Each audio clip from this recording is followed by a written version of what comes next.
komeza kugira ibihe byiza ahantu hose uherereye ku isi, waba uri mu Rwanda, muri Afurika ndetse n'ahandi hose ku isi waba uri, wifurije kugira ibihe byiza cyane. Twebwe twitwa Nziza Business Group Limited, tuba tugufitiye imari nziza cyane, yaba inzu zikodeshwa, inzu zigurishwa, ibibanza ndetse n'indi mitungo yose itimukanwa.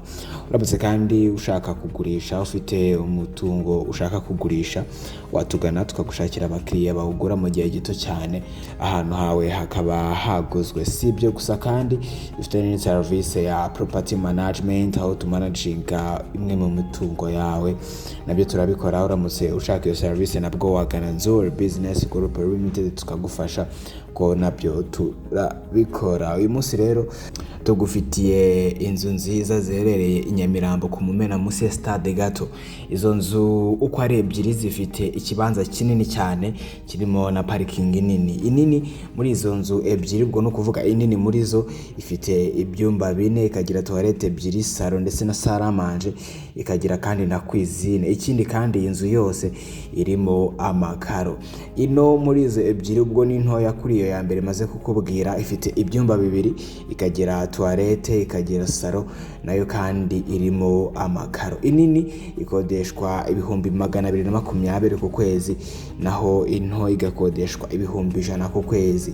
Igiciro cyaho hose ni miliyoni 35, ariko zishobora no kuganirwaho. Ushaka ibindi bisobanuro kuri izo nzu ebyiri ziri ku Mumena, wahamagara 0784486797 cyangwa 0782300123. Ushobora kandi no kudusanga dukorera ni ku Muhima, hafi y'inyubako yahoze ikoreramo Yamaha, neza ugeze kuri feruje zo ku Muhima, tubona inzu y'amatafari ahiye yanditseho Shema House.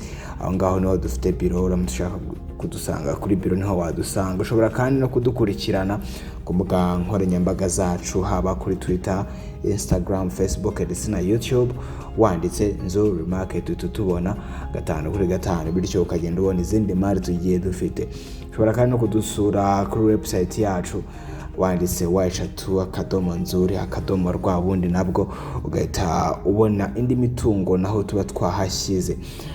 Twitwa Nziza Business Group Limited. Nibagirwe gukora subscribe kuri channel kugira ngo buri zindi video zose cyangwa indi mitungo yose tuzashyira kuri channel yacu uzajibona mu bambere 5/5.